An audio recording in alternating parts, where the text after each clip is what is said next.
Salut les visionnaires, c'est Flo pour cette nouvelle vidéo. On change un peu de format avec Ludo, tout simplement parce qu'en fin de compte, cette semaine, comme on te le dit tout le temps dans les Liberty Calls, on aime bien que ce soit carré et tout ça, tu vois.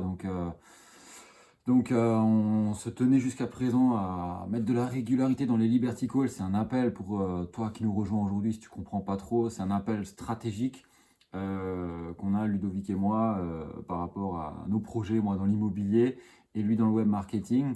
On met toutes nos idées en synergie, tout ce qu'on apprend, tous les nouveaux trucs, tu vois. Derrière moi, il y a pas mal de livres, je lis beaucoup de livres et donc du coup, je retransmets beaucoup. Là, j'ai des nouveaux bouquins que je viens de racheter encore. Aujourd'hui, c'est dimanche. Tu vois, je suis en mode cool, tu vois, gros t-shirt. Il commence à faire froid. D'ailleurs, j'ai ceux qui partent un peu n'importe comment. Enfin bref, tu peux voir aussi les cernes. Je suis pas mal fatigué en ce moment. Et nouveau petit tips que je voulais t'apporter par rapport à l'immobilier, tu vois. Et le titre, c'est un peu un petit titre putaclic, on va pas se mentir, hein, mais je voulais vraiment attirer ton attention sur ça. L'État m'a pris c'était dans les 700 et quelques euros. Euh, ça fait mal aux fesses quand on y pense. Mais je voulais vraiment attirer ton attention sur un truc super, super important. C'est que ben, quand l'État va te prendre autant, c'est que l'autre côté, tu as gagné beaucoup d'argent, tu vois. Donc, sur la revente d'un bien, ça peut aller de 0 à 10, 20, 30, 40, 50 000 euros de plus-value. De plus-value, là, ce dont je te parle, tu vois, c'est la différence entre tous les frais que tu as payés qui sont aussi autour de la vente, tu vois. Bon, je ne veux pas tous te les donner, tu vois, mais il y en a vraiment beaucoup.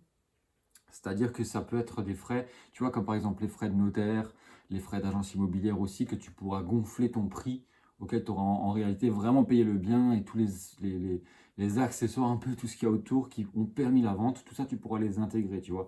Et pareil, quand tu vas revendre, tu pourras mettre des frais en plus, par exemple les frais de diagnostic, parce qu'il y a certains diagnostics. Si je vais te les donner maintenant, le problème c'est que dans 2, 3, 4 ans, ils vont de nouveau changer. Donc, je te conseille vivement de te faire encadrer par des pros par rapport à ça, tu vois, pour vraiment, si tu veux revendre ton bien, à vraiment demander ton notaire, tout simplement. C'est lui qui va faire toutes les recherches et qui va te dire, il me faut ci, ça et ça. Tu vois, moi, j'avais une liste, elle était grande comme ça. C'était assez fastidieux, tu vois, si tu t'occupes toi-même de la vente. Donc voilà, si vraiment tu as les moyens, essaie de déléguer, ça va te faire un bien de fou, tu vois. Et voilà, pour en revenir au diagnostic, par exemple, ça aussi, tu pourras intégrer les coûts en fait qui vont te permettre à la vente de pouvoir gonfler enfin réduire ton prix auquel tu as vendu, parce qu'en fin de compte, ces frais-là, tu les as quand même sortis de ta poche, si tu vois ce que je veux dire. Donc du coup, voilà. Mais n'empêche que la différence nette, donc c'est vraiment ce que tu vas toucher comme argent, ce que tu devrais toucher comme argent qui va être comptabilisé pour ta plus-value. Après, tu as aussi les abattements en fonction des nombres d'années dont tu as le bien, etc., etc. Donc voilà. Et pour en venir au fait, c'est que justement, quand tu auras cette somme-là, tu vas devoir, l'État va te prendre une partie, tu vois, ça peut dépendre du nombre d'années dont tu es propriétaire du bien, c'est dégressif, tu vois, avec le temps. Et voilà, la question et la remarque que je voulais vraiment t'apporter, c'est les 7 000 euros, ok, ça fait une grosse somme, mais combien il te reste derrière, tu vois.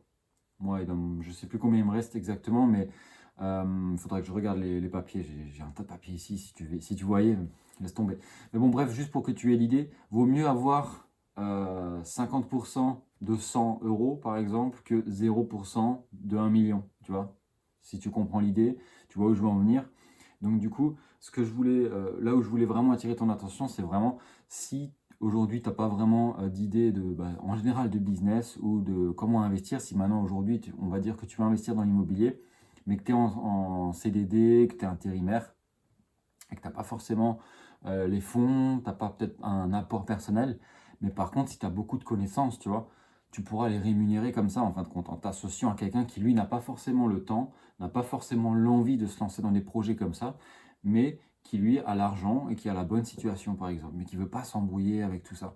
Alors tu pourrais éventuellement lui proposer un partenariat où c'est 50-50, 60-40, 70-30 ou inversement, pour que tu puisses au moins faire un projet, tu vois, pour te lancer une première fois dans l'immobilier. Et en plus, ce qui est bien, c'est que tu n'es pas tout seul, quoi, tu vois.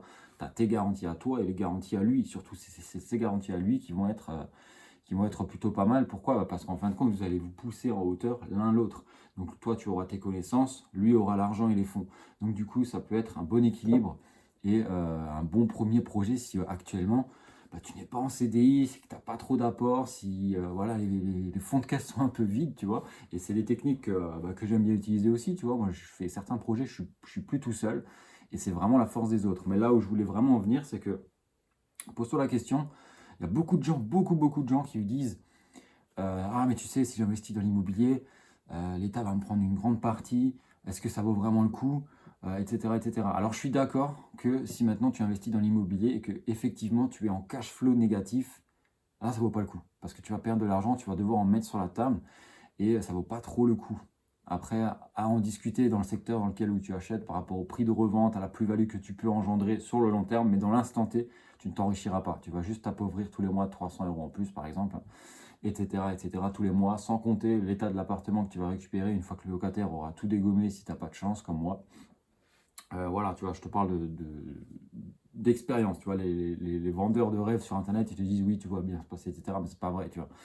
J'y croyais un moment, hein, mais c'est pas vrai. Et, euh, et ça fait partie aussi des difficultés, c'est pour ça que c'est pas donné à tout le monde, mais si vraiment tu le sens, que voilà, c'est pas pour te faire peur, tu vois, mais ça risque d'arriver. Prends-le bien dans ta tête que ça risque de t'arriver, tu vois. Et quand ça arrive, ça fait jamais plaisir, mais ça te renforce, tu vois. Et donc du coup, pose-toi cette question, est-ce qu'il vaut mieux que j'ai... ou alors dans l'autre, inversement, tu vas quand même gagner de l'argent, mais l'État va t'en prendre beaucoup. Donc tu vas te dire, ah là, pour 100 euros, est-ce que ça vaut la peine? Mais c'est quand même 100 euros, tu vois. Bon, là, je te parle de 100 euros. Quand tu investis, ce serait mieux d'avoir dans les cash flow nets de 200 à 300 euros, tu vois. Si tu fais une petite opération tranquillos, c'est beaucoup mieux, tu vois. Donc du coup, bon, pour les personnes qui...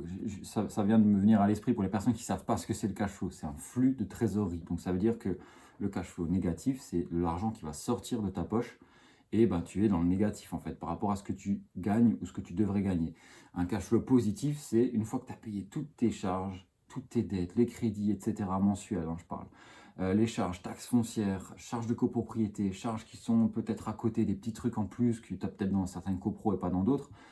Ce qui te reste à la fin, si c'est positif, c'est du cash flow positif. C'est ce que tu peux avoir pour toi. Et je te parle aussi après impôt.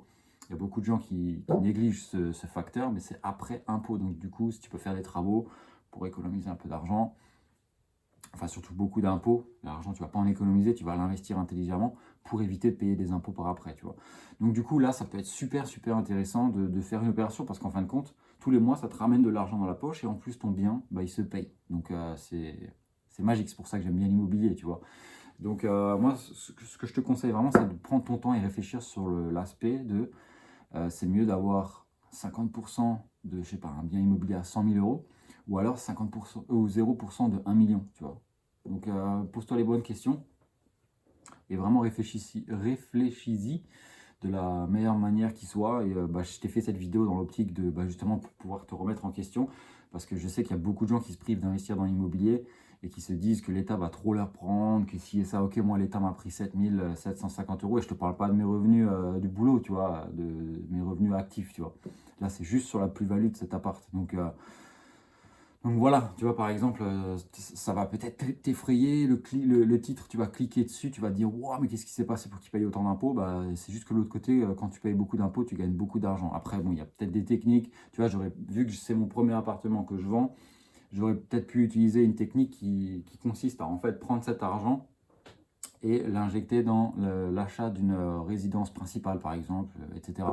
Mais est-ce que ça vaut vraiment le coup pour juste 7 000 euros si après, éventuellement, avec un autre appartement, tu peux avoir une plus grosse plus-value qui peut être exonérée pour le réinjecter dans un achat d'une résidence principale, par exemple, plus tard dans ma vie, parce que voilà, je suis encore jeune, etc.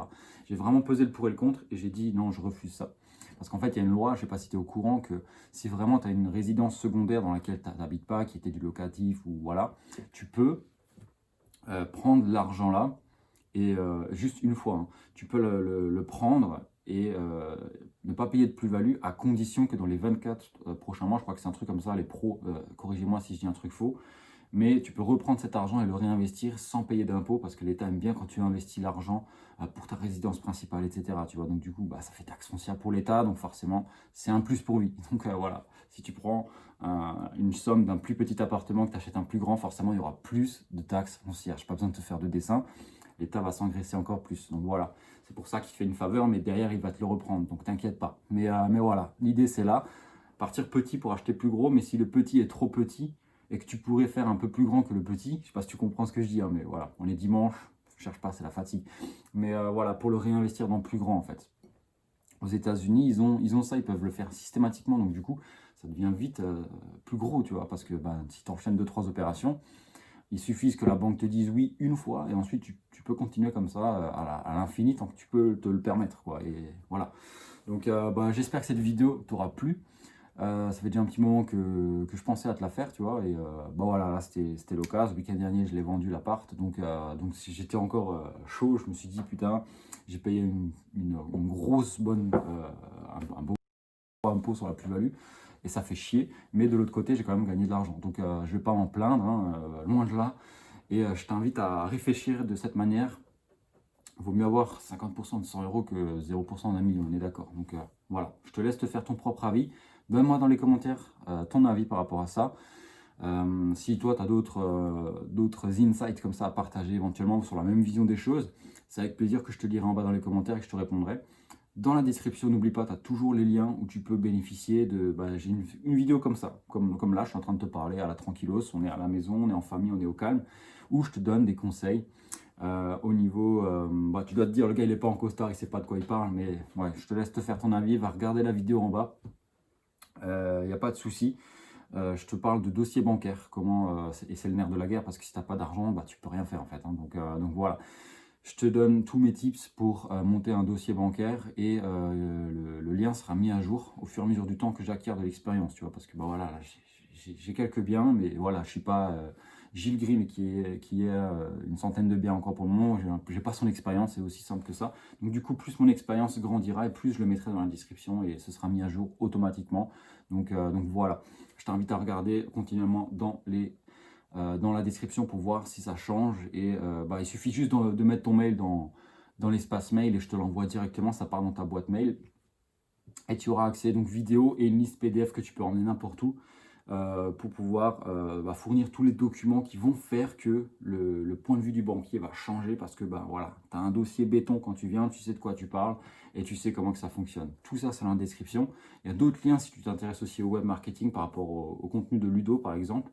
Mais n'oublie pas que ce principe s'adapte aussi pour le web marketing dans l'autre cas où tu n'as peut-être pas forcément d'idées sur Internet, tu n'as peut-être pas forcément de trucs comme ça qui te vient pour un projet, mais tu as des connaissances de marketing, de vente, bref, peu importe le domaine, mais qui est attitré au web marketing, par exemple, tu peux éventuellement contacter un gars qui lui a déjà un business et t'associer avec lui ou en monter un ensemble, parce que lui, il a le temps, par exemple, de faire des vidéos de contenu, etc. Tout ça, tu peux le regarder avec lui et tu peux aussi t'associer. Il vaut mieux avoir 50% de 100 euros que 0 d'un million, tu vois ce que je veux dire. Donc, réfléchis bien à la question, donne ton avis dans les commentaires, un petit pouce pour la motivation, ça fait toujours chaud au cœur et plaisir, ça coûte rien, c'est gratuit. Abonne-toi et sur ce, je te dis à bientôt, petit visionnaire. Ciao.